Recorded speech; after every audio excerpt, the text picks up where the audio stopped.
And then, if you have to think about the vision, you should really think, what's the connection between us?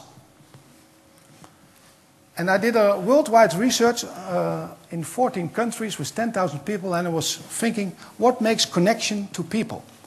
And when you think about connection, you should think about how well connected are you to yourself? Do you know what you want? Do you know what you can do?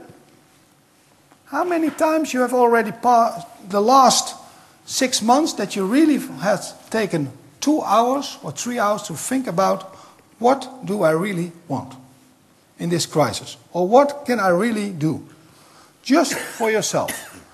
Because in 5 minutes we're going to talk about Iceland, but it always starts with yourself.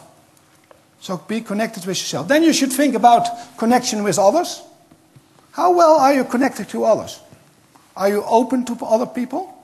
Do you really take interest in other people? And are you also critical towards each other?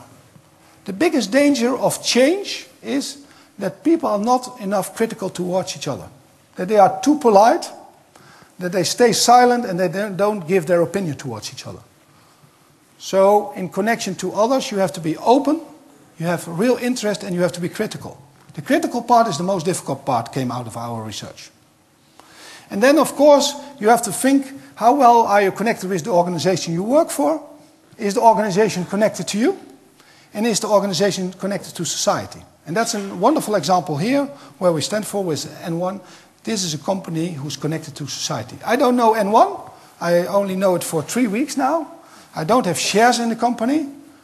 Was it a good investment or not? It is. It is. Certainly for the future. A company who's doing these kind of things, they will thrive, I'm sure. But this is the connection index, and you have to think, when we're talking about vision in Iceland, it's also about yourself. How well are you connected to yourself, to others, and also to society? Small example of the Netherlands.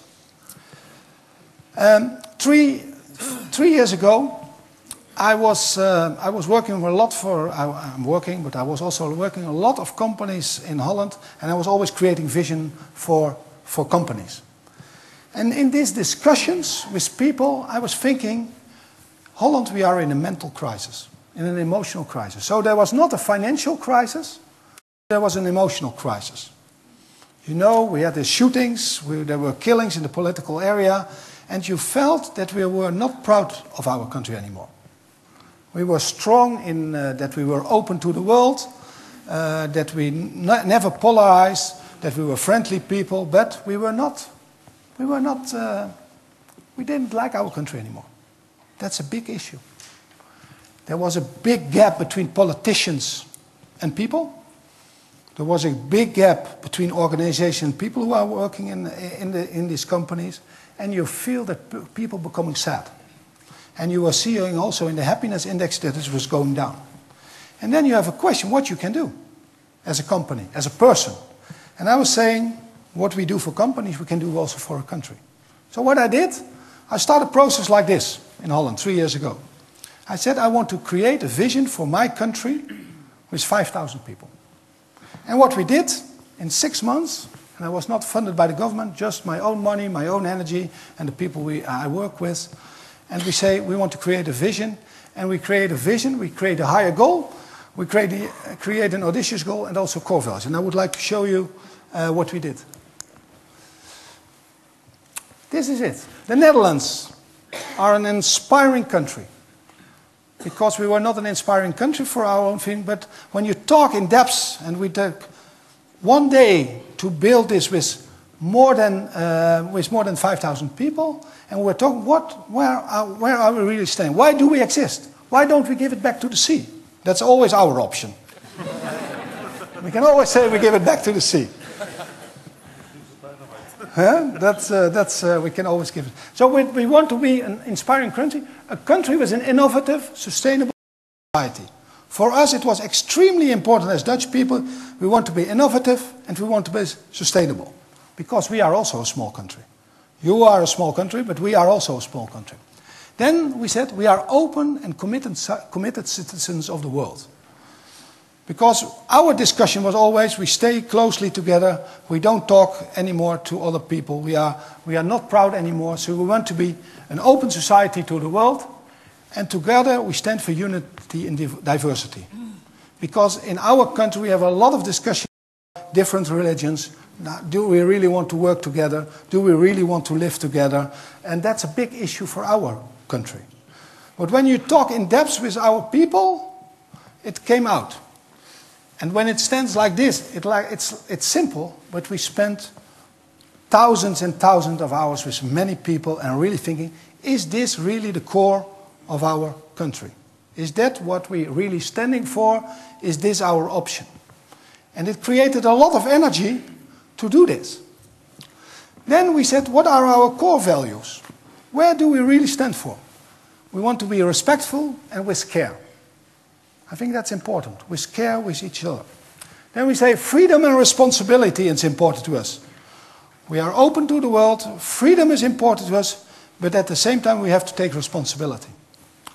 And then we say we want to be optimistic and entrepreneurial. Because our conviction of the Dutch people, the only solution, what we can do to, when we compare us to the other people in the world and other countries, we have to be entrepreneurship. That's what we always were. And we have lost it a little bit. We have not new companies anymore, but so we have to be innovative and entrepreneurship. It took a lot of hours to really focus it back to 6 core values. And I think it could be an important exercise also for you Icelandic people to think, what are your core values? And maybe we share 2 or 3 together, but you should really think, what are your core values? Because you only can stand out when it's really to your core and it really fits to you people.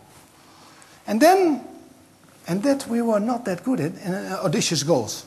The US people are always strong in that, putting mans on the moon. We are realistic people. Probably you are more realistic than I am, but as Dutch people we say we are pretty realistic.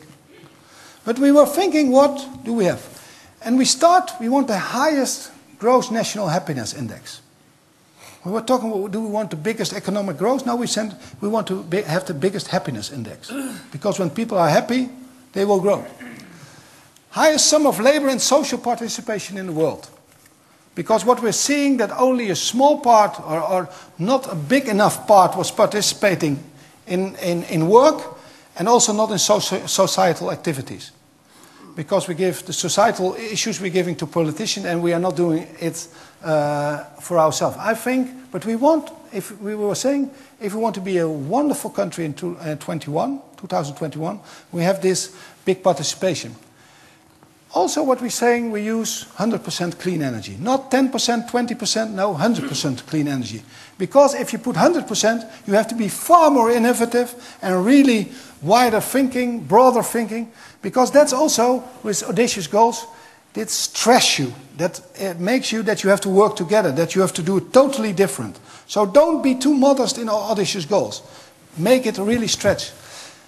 We will have the best education in the world. Because our conviction of Dutch people was, if we educate our younger people, our country will be far better. And what we were saying, we were slowing down when you compare it to other countries. Our education was not that well anymore. So we want to be the best education in the world.